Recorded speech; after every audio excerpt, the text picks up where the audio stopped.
नमस्कार। स्वतंत्रता दिवस के उपलक्ष्य पर आप लोगों को ढेर सारी शुभकामनाएं।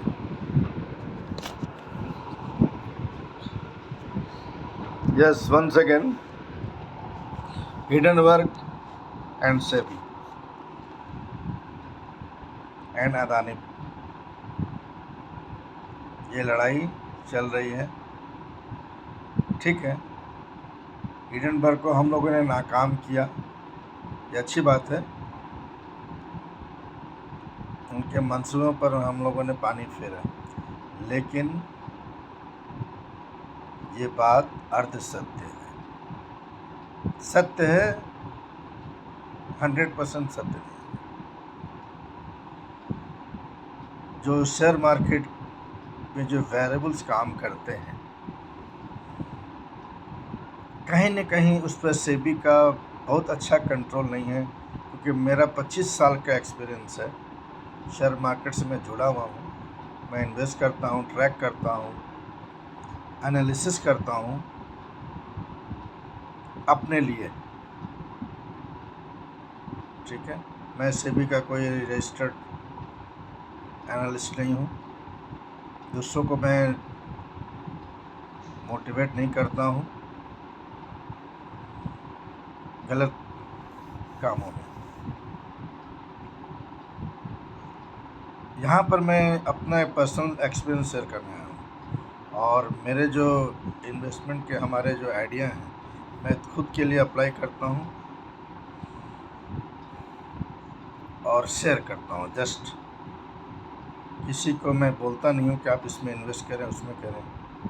हाँ, एक कॉमन जो रिटेल का जो एक सेंटिमेंट होना चाहिए, वो मैं दिन पर दिन अपने को मैच्योरिटी की ओर ले जा रहा हूँ। मैं भी एक समय बहुत ही ज़्यादा स्पेकुलेटिव हुआ करता था, डे ट्रेडिंग में बिलीव करता था, but over period of time I realise retail investor के लिए डे ट्रेडिंग नहीं है। We have to keep the time horizon of 3 months, 6 months, 12 months, 24 months, like that. अगर आप सोचेंगे 10 दिन 15 दिन में आपको मिलेगा, उससे ज़्यादा फिर वापस ले लेगा मार्केट, क्योंकि मार्केट का डायनामिक्स वैसा है ही नहीं। अगर जैसा हम सोचते हैं रिटेल इन्वेस्टर, डेली बेसिस में हमको प्रॉफिट आएगा, किसी बिजनेस में ऐसा प्रॉफिट नहीं आता डेली बेसिस में। कभी ना कभी मंदा चलता ही है किसी कारण से।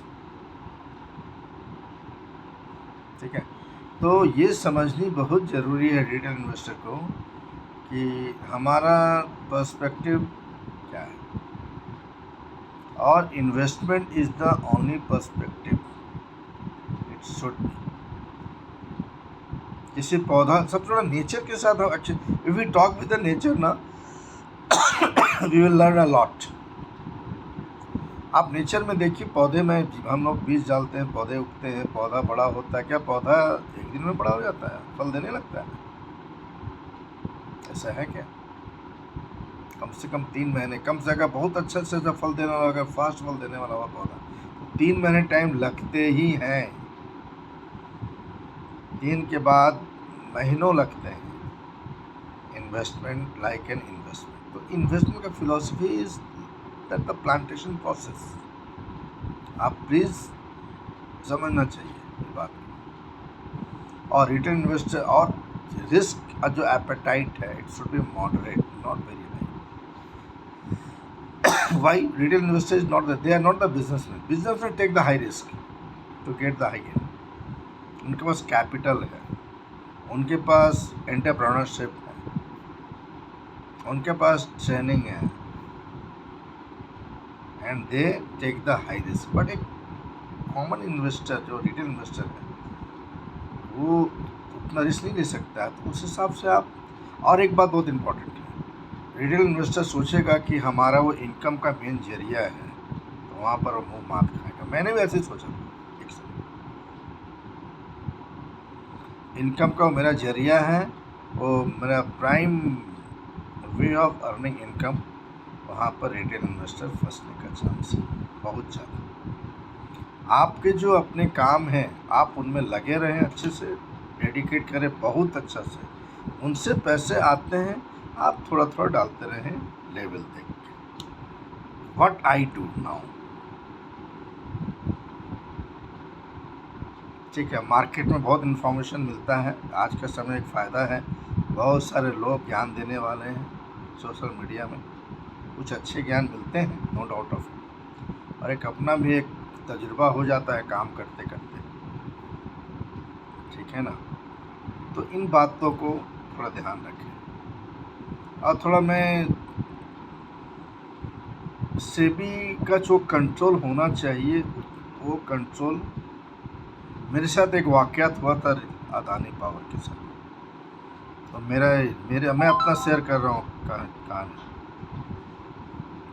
मैं अदानी पावर जब 30 रुपये के आसपास रेट था अदानी पावर का, मैं अदानी पावर के कुछ शेयर मैंने कुछ करता था अदानी पावर के share, I was keeping.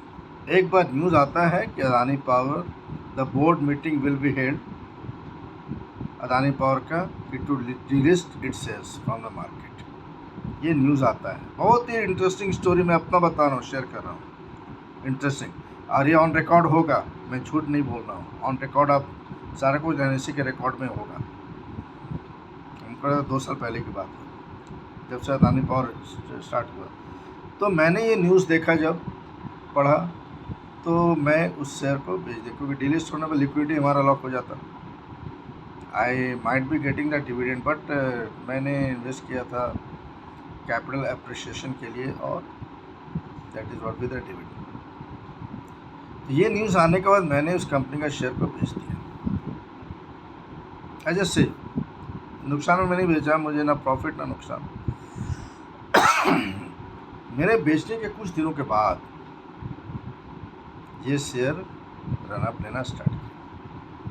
Run up लेने के बाद जब 200 पार किया, 300 पार किया, तब न्यूज़ आता है कि अब इस कंपनी के शेयर्स को डिलिस्ट नहीं किया जाएगा। ऐसा क्यों? ये न्यूज़, इसका मतलब रिटेल इन्वेस्टर को ट्रैप करने के लिए दिया गया था, मेरे जहाँ तक मेरा मानना है। और लीगल एस्पेक्ट हमको नहीं लगता क्या लीगल एस्पेक्ट है इसमें, अगर लीगल एस्पेक्ट है तो there loophole in the legal aspect, loophole. तो यहाँ पर SEBI must interfere this things. I request SEBI from this channel, I request आप प्लीज़ थोड़ा संज्ञान लें तो रिटेल इन्वेस्टर को बहुत सेफ गार्ड होगा। ये तो सही बात नहीं हुई ना, रेट जब भाग गया तो आप डिलिस्ट नहीं कर रहे हैं शेयर, जब वो रेट था तो आप, इसका मतलब रिटेल इन्वेस्टर को सेल कराना चाहते थे शेयर्स, और सेबी ने कुछ संज्ञान नहीं लिया। तो ये मैं कहूँगा ये थोड़ा सा ठीक है, हिडन वर्क ने जो कि वो ज़्यादा शॉर्ट सेलर्स, तो वो गलत, उनका भी गलत मंशा है, और हम लोगों ने उनके मंशों को पानी फेरा, बहुत अच्छी बात है, बहुत ही खुशी की बात है। लेकिन एट द सेम टाइम कुछ सावधानी बरतने की ज़रूरत है हमारे रेगुलेटरी एजेंसीज को, क्योंकि रिटेल इन्वेस्टर ट्रैप नहीं हो, इस तरह से ट्रैप नहीं। मैं अपना कहानी अपना शेयर किया, मेरे बता रहा हूँ, मेरा खुद की कहानी है, और ये एनएससी में सारा रिकॉर्डेड है। डिलिस्ट के लिए न्यूज़ आया था 30 रुपये के आसपास भी, जब 200 के ऊपर रेट गया तो फिर डिलिस्ट का प्रोग्राम छोड़ दिया गया। तो सीधा क्लियर इंडिकेट्स कि आप रिटेल इन्वेस्टर को आप बेच के निकल जाए।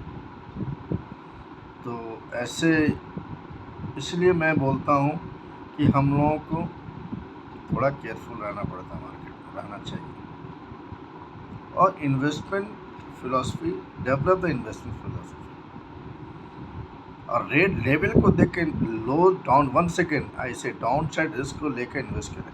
IOC हमारा 80 में का, मैं बोल रहा था 80 रुपीज़ मैं लिया था मैंने, स्टिल आई होल्ड इट।